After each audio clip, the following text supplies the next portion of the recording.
Hello, ladies and gentlemen. Welcome to another episode of Explode Your Expert Business Show. And today I'm here with the one and only David Hyner. How you doing, David? I'm rocking, mate. Yeah, thanks for inviting me on, Simone.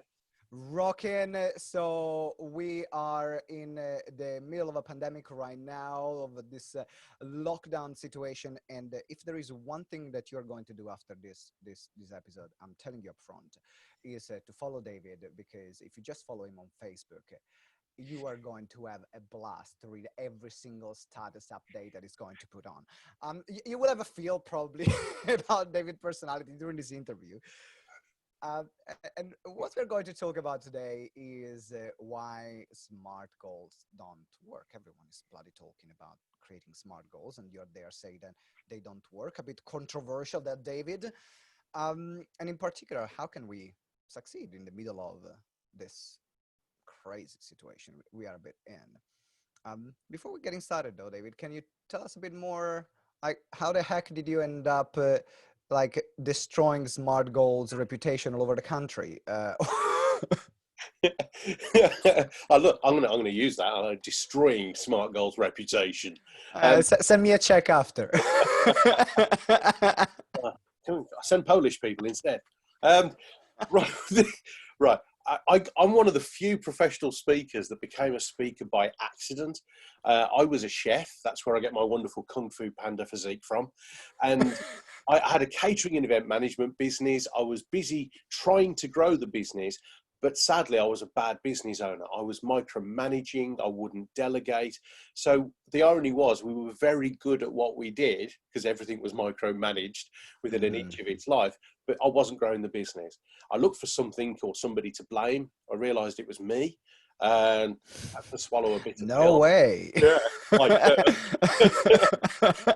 that's like, and I had to change, and I realized and accepted I had to change. Fortunately, because we were good at what we did, my customers were the who's who of the West Midlands. We're talking entrepreneurs, captains of industry, football club owners and managers and celebrities. And so I was able to be on first name terms with these people. And a bit like we're chatting now, Simone, it was like we'd be talking work, and then I'd go, come on, mate, just tell me, what is it you do differently? How do you think and behave differently to everybody else? And they started to tell me, and I'll be honest with you, it contradicted anything I'd ever read, ever seen presented on a training course, ever been told in my life, especially around the subject of personal effectiveness and and goal setting. Right. Because all of us are taught to set realistic and achievable goals, or SMART goals, and not one person in now, 22 years later, 258 research interviews, not one of them, when asked the question, how do you set goals, said, ooh, I set realistic and achievable goals. In fact, I'd go further. They think of realistic goals as going, it's just a no-brainer for them. Tim Watts, who started Europe's largest recruitment company, Pertemps, at the time of interview, he said, realistic goals set people up to be mediocre at best. True. And so when I realized that they were all doing this, I started to use what they taught me. I started to achieve proper stuff for the first time in my life. And then people started asking me to speak. And I was going, no, I'm not a speaker. And then I realized that if I shared this, it would help people. And instead of it being ego driven, I actually started being of service. I learned how to speak. Well, I could speak, obviously, but I learned how to present. And 20 years later, I am privileged to have spoken to over 1 million people all over the world. No, that's insane. I mean, everywhere. I've been in the speaking industry for about the moment of this recording, 8.5 years. And your name came a lot up in this 8.5 years. So, and everyone, well, where shall I start now? Absolutely, in a very good way. And it's like, if you want to be a really good speaker, you got to follow David Hyner. Oh, bless you. And it's been the average, like the feedback that I've been receiving and the comments I've been receiving across the board from years.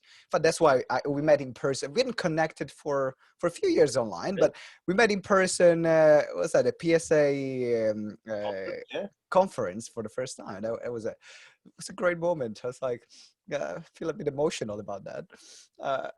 Anyway, I have an effect on people. you do, you certainly do.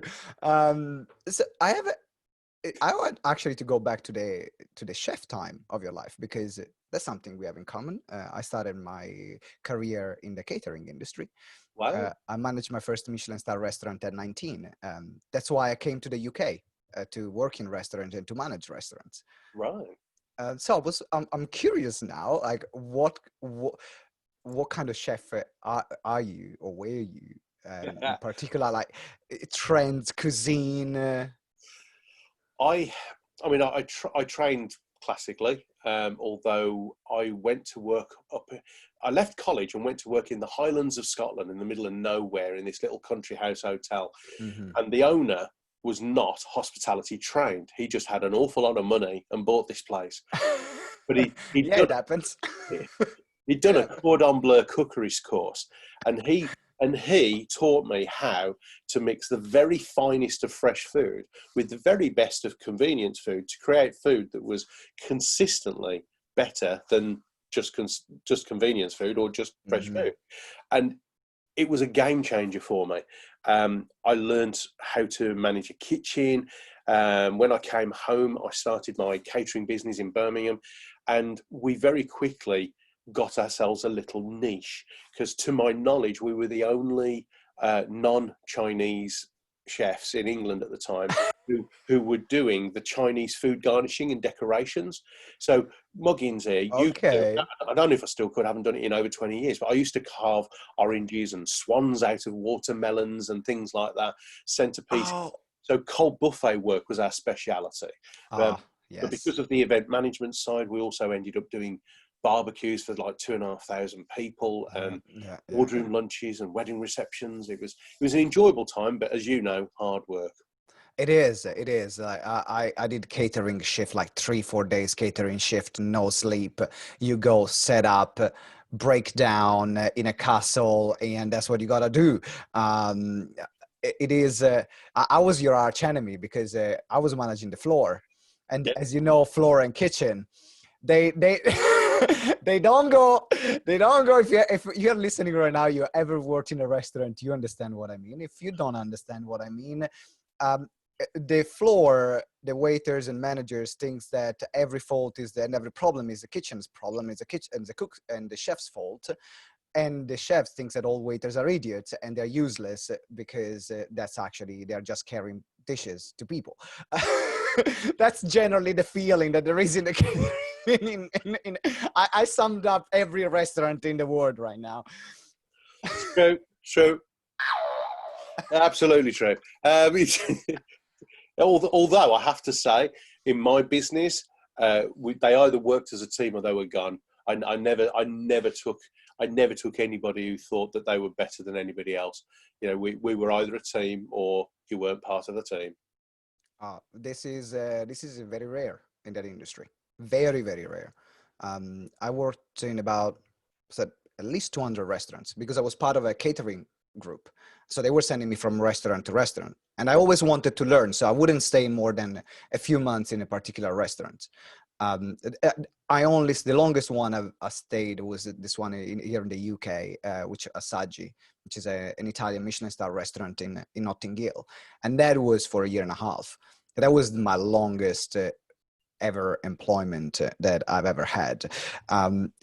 All the rest was just like few months from one, learn, go, learn, go, learn, go. So you were either very good or totally unemployable, is what I'm hearing. I was really good, but they kept offering me more money.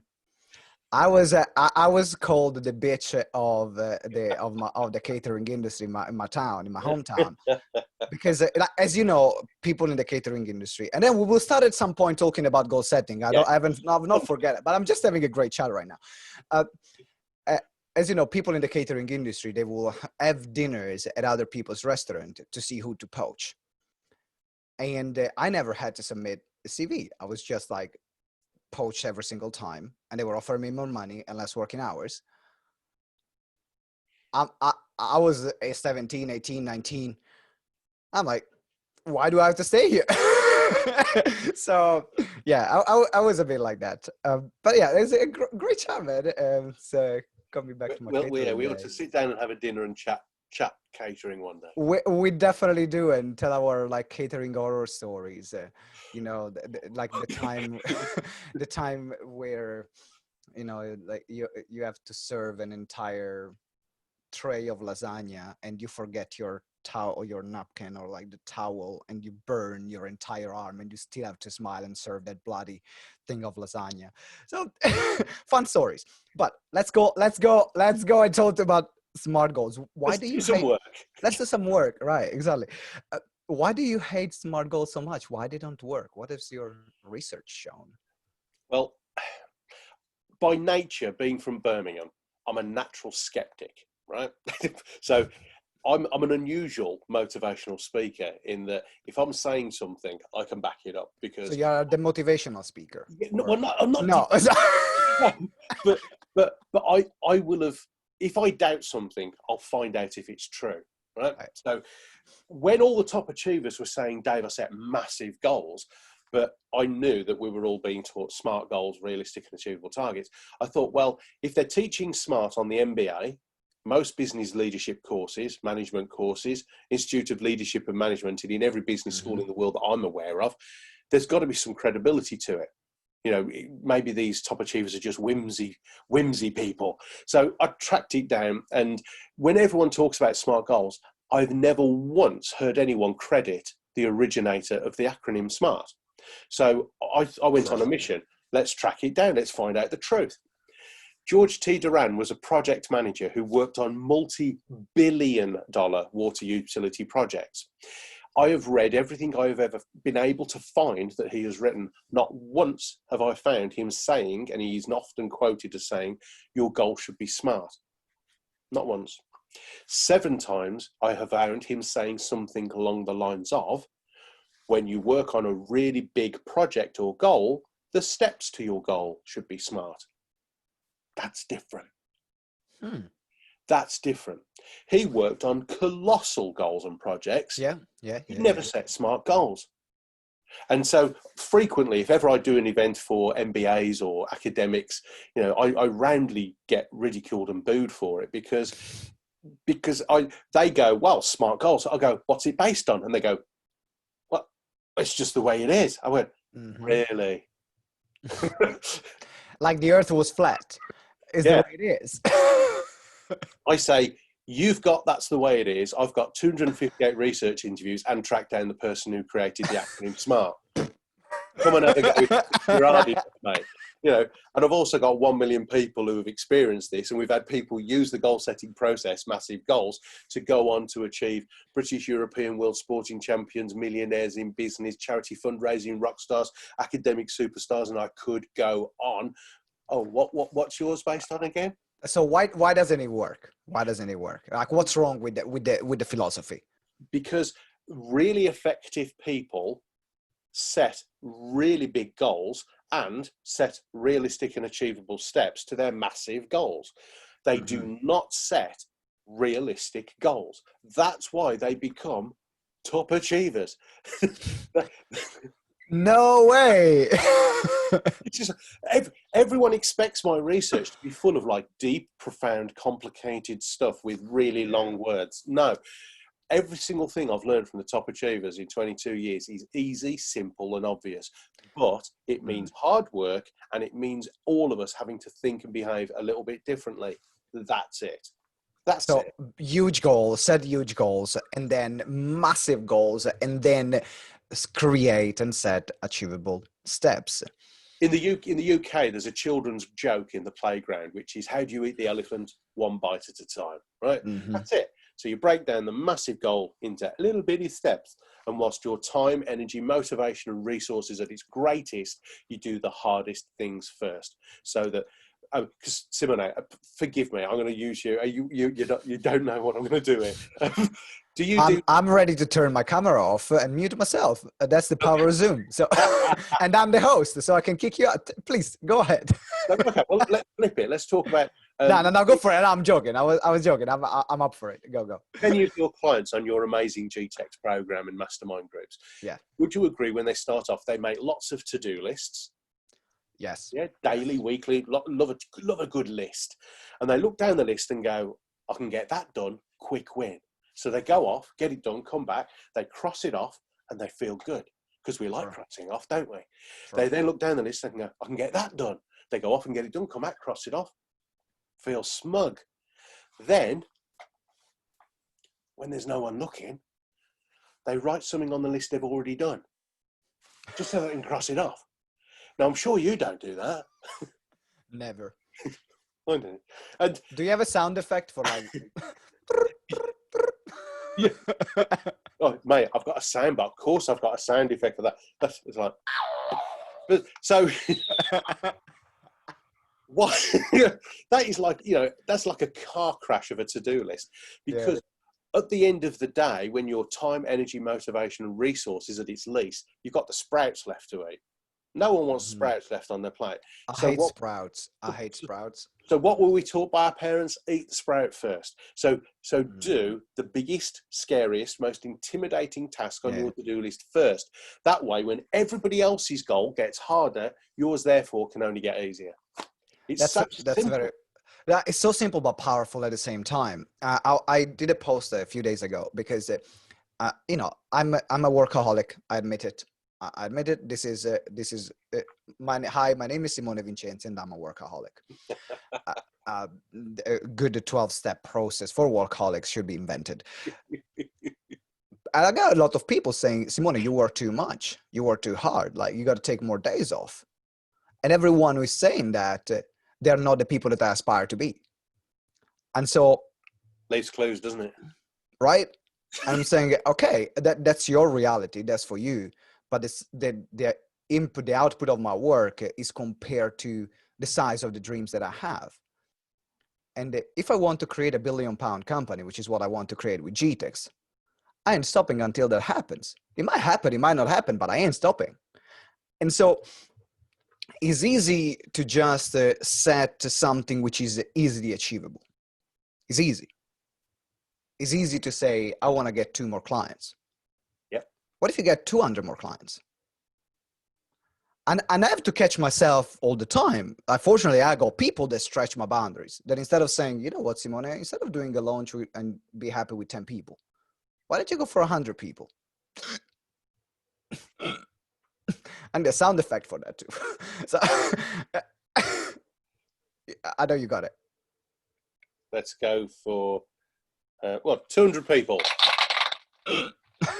We like that. So it is important to set massive goals. Now, the question that I have right now for you is, I got 2 questions for you. The first one is regarding this pandemic. Right now is a moment where a lot of people going to self-preservation. Is psychologically studied that people have 2 reactions. Either they will just like fight like hell and be, I'm going to come up as the strongest of the pack from this, or they're just going to do nothing and freeze and just wait for the war to happen. So in this particular time, it's very difficult or more challenging to set this massive goal when you go around and, you go out and there is ghost town, don't see anyone around. You go in the supermarket and you can't get a freaking delivery slot from us at Tesco or Sainsbury, which is like simple things, right? And now I'm there thinking about creating this massive goal. I can't get my toilet paper a few weeks ago. So what's your suggestion in this situation? Like, how can people cope with that? The most important thing for me, from what I have seen, because I love studying behavior. I love watching people's facial reactions and body language and whether their words match their actions. I love that. I love watching behavior. Behavioral understanding as a subject is just lovely. Mm-hmm. And I see a lot of people struggling but not talking. Mm-hmm. And I'm as guilty as charged there. I had a bit of a wobble last week when things were tough outside the room here, because we've got a care situation going on outside in the house, and it got a bit tough, and I had a bit of a wobble. But I dipped a toe in the water of asking for support from people who I trusted, and there was an avalanche of support that came back. I think especially men, because women tend to be better at this than men. In fact, women tend to be better at most things than men, in my experience. Pretty much. But, yeah, true, isn't it? But I think all of us, we need to accept the fact, rather than just understand it, we need to accept the fact that 97% of the time will be a little bit rhino. And 3% of the time, instead of resisting it, we need to be just honest and say, actually, sometimes we're just going to have a bit of a cow day. And we can choose rhino, but not at the risk of not dealing with that. We need to accept the fact that occasionally things aren't awesome and deal with it so that we can go rhino. Right. And one of the best things we can do to go rhino is to skill up. Use this time, especially if you're not at work. If you're not a key worker, God bless you if you are. Thank you for all you do. And especially the underrated ones like delivery drivers and teachers and care workers in particular. NHS deserve everything they get, but all of you out there working, God bless you. But one thing we can do is, if we're stuck at home, is skill up. Do not get sucked into binge watching Netflix box sets. And there's a place for that, of course, but don't get sucked into just having endless Zoom coffee chats with people. Do something productive like we're doing. Try to serve people, but skill up. Learn a musical instrument, write a book, learn that piece of technology, get a qualification, start a business, do something so that when you do come out of it, you're ahead of the curve. I totally agree with you. I mean, of course, every situation is different. There was this post about J.K. Rowling. I don't know if you saw it, like putting down. So J.K. Rowling sent this tweet, which there is a place for it. Because there was a lot of coaches, speakers like myself and yourself saying, use this time productively, don't let it waste. And then there are J.K. Rowling send this post and say, you know what, all this life coach, F you, all these life coaches saying you should do something. If you are dealing with a tough situation, deal with that in the best way you can. You don't even need to skill up.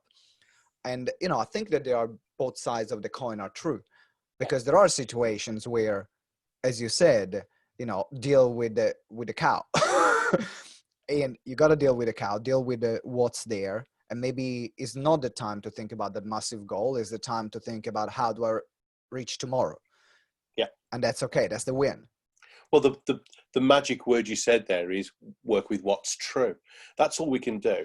If you try to go rhino when you're having a cow day, no, it's not going to happen. It's not going to work. But if you're not having a cow day, go rhino. Go rhino. Exactly. True. Rocket science, is it? So I know you've been doing some stuff, because a lot of people that are listening to us, they are coaches, they're speakers, they are trainers like myself, like yourself. I know you've been doing actually quite a lot of things which were really interesting to get clients. I was reading this post, I think it was the Alan Stevens remote speaking group that you put on. So what is some of the things that you did that worked so that someone is there can have more inspiration, maybe something that they can do too? Well, in our industry, there's a lot of pontificating about having to be seen to be awesome. And I'm from Birmingham, so we don't do that. I'm very, very honest. So I'm going to put my hand up and say 5 weeks ago, I sat at my computer and panicked, because I literally, over the course of the next 3 days, saw my diary go from the busiest year on record in the bookings to graveyard, empty. And for 3 days, I just stood and sat and stared at the screen. I was just frozen. I was definitely milky. And then, because I tend to be a little bit rhino most of the time, I thought, right, I don't know if it's the right thing to do, but I'm going to do something. I'm going to do something big. So I'm very lucky. I get this, right? Lucky. This is luck. Over the last 4 or 5 years, I've created a ton of audio and video content to help customers. And what I do, if you're a speaker, coach, trainer, or consultant watching this, please start creating content, audio, video, and written content. Because even if you don't sell it, I didn't make it to sell. I do, but I didn't. I did it so that I could charge higher speaking fees And if people went, oh, that's rather a lot of money, I could turn around to them and go, oh, did I tell you that every single one of your 300 delegates are going to get £100 worth of audio and video resources post-event? Do the maths. Am I really that expensive? Mm-hmm. And so it positions product as being the leverage for my value. So I charge more, because the content costs me nothing other than my time to make. Yeah. However, because I've been doing it for 4 or 5 years, Simone, I've got this massive Dropbox folder full of, thousands of pounds worth of content that my customers love. So what I did was, for 3 days after having my little steep in self-pity, I went rhino and I worked for 3 days, 2 nights, almost through the night, creating folders of content that I knew would serve my customers. Mm-hmm. And my customers are chief execs of big companies, they're staff teams in medium-sized companies when I speak at conferences, and they are students and staff in colleges and high schools and universities. So 3 very different niches, audiences. Very different niches. So I packaged up all the content and I gave it away. Over the next 10 days, I gave away about £20,000 worth of content. I said, here, if you've got students off school, send them this content. Go for it. If you've got staff off, send them this content. If you've got, chief execs, here's what you do at home if you're worried about having to make staff redundant or furloughed. So I gave. And then one education authority came back to me and went, Dave, content's brilliant. Can we buy all of it? I went, buy? Oh, yes, of course you can. Sure, absolutely. Like, why not? Here's my bank details. They said, we've got 43 schools. Is that all right? I went, oh, you're righty then.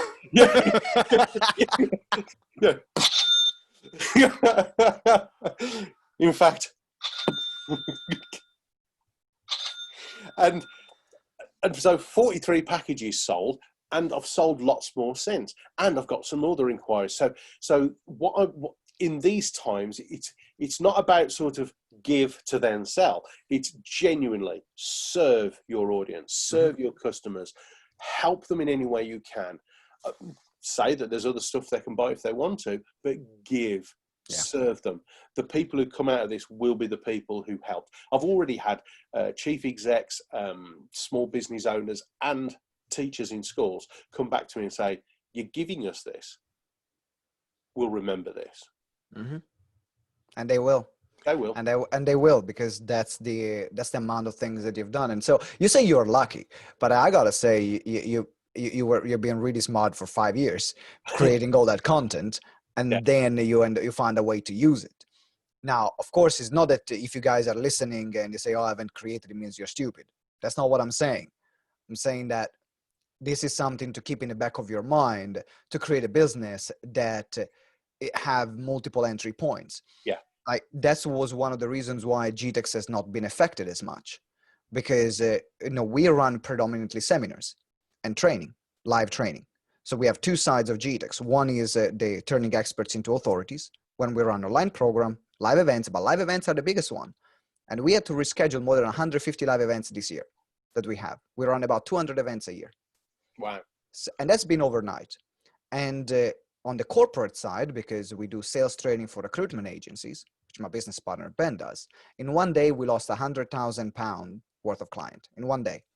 Three phone calls, 3 contracts gone, with another potential £250,000 contract that we were working on, which it took about 6 months to build.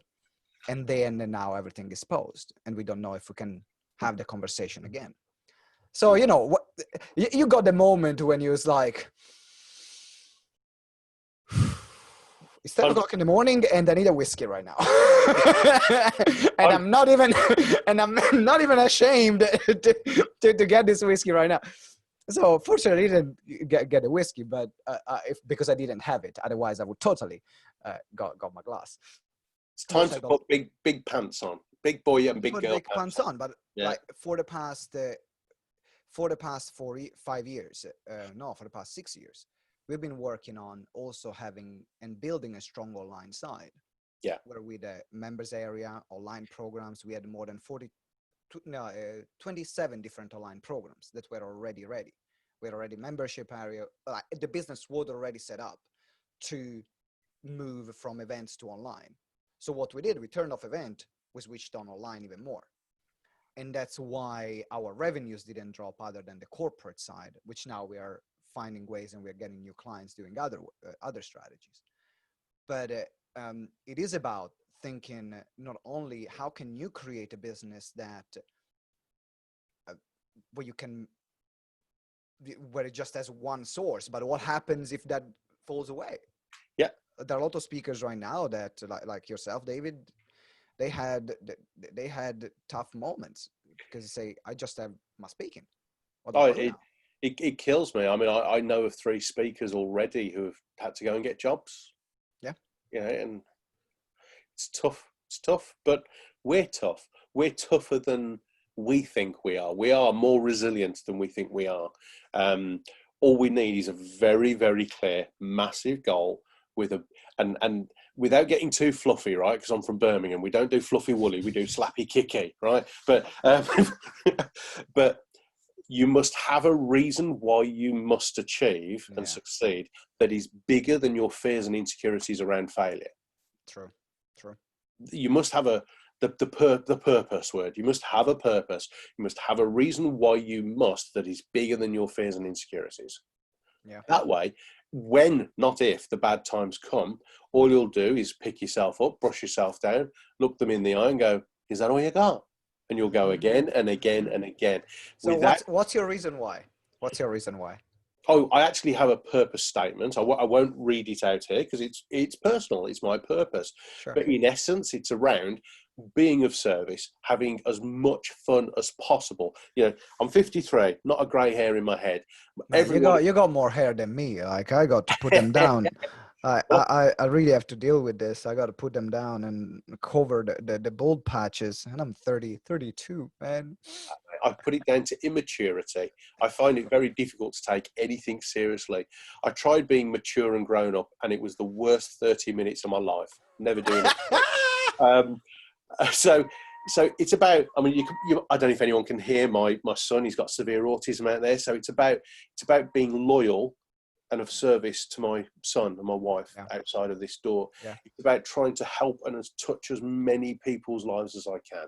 You know, I want legacy. I don't want to leave a legacy. I want to live it. Oh man, that's so powerful. Thank you for sharing. I appreciate it. Pleasure. That's what keeps us going every day and not give up. So very, and for everyone who's listening right now, if you're listening or watching, depending on where you're getting this content from, think about what's your reason why. Why are you willing to put yourself through this? Because any business, I mean, we're talking now about the coaching, speaking, training industry, but any business is tough. It's tough. So why do you do this to yourself? That's the question. Like you got to have a strong reason why. Otherwise, get a job is easier. And too many people and organizations will either get a PR company to write their purpose for them, or they'll confuse purpose as just being a motivational glib statement stuck on reception wall. No, it must be a phrase or a paragraph or a sentence that when you're deciding, should I do this thing, by looking at your purpose statement, you ask yourself, can I be that person by doing that thing? True. And if the answer is yes, have a go. It's probably right for you. But if you can't be that person by doing that thing, walk away. Walk away. That's great, man. So let's go there to wrapping up this interview. We are in the final part, the lifting the veil. You will not have to strip in this part. Don't worry about that. I know you were actually excited when I told him about lifting the veil before. And I was in the Scouts. I've done worse. It was like, finally, can I? So lifting the veil, where I'll just undo it. Just undo the button. Just one. just to have a sneak peek. Just for the ladies and the gentlemen that it will enjoy. So now I see I got distracted now. I have that effect on people, you know. You do, man. So this is the part where we ask all our guests to share a tool, an app, a book, something you have discovered recently that made a positive impact in your life or business that is worth sharing with the world. What's that for you? Okay, well, I'm an experiential person, so I'm not a massive reader of books. And also because I am a bit of a magpie, I'm a focus. Oh, look, shiny thing. So I have to stay My focused. brother. So I have to stay focused on my research because people don't pay me to quote Dale Carnegie, Tony Robbins, Zig Ziglar. They pay me for my research. So I deliberately have avoided reading plethoras of books. However, there have been 2 books that have genuinely made me better, a better human being and a better businessman. And both of them were recommended by top achievers. In fact, the first book is a crazy book, but it was by a country mile over and above any biography, autobiography, business strategy book, the most common book quoted by top achievers when I said, is there a book that's been a game changer for you?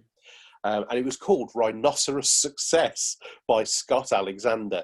It's a thin book, large print, lots of pictures. And so it's not a deep dive by any stretch.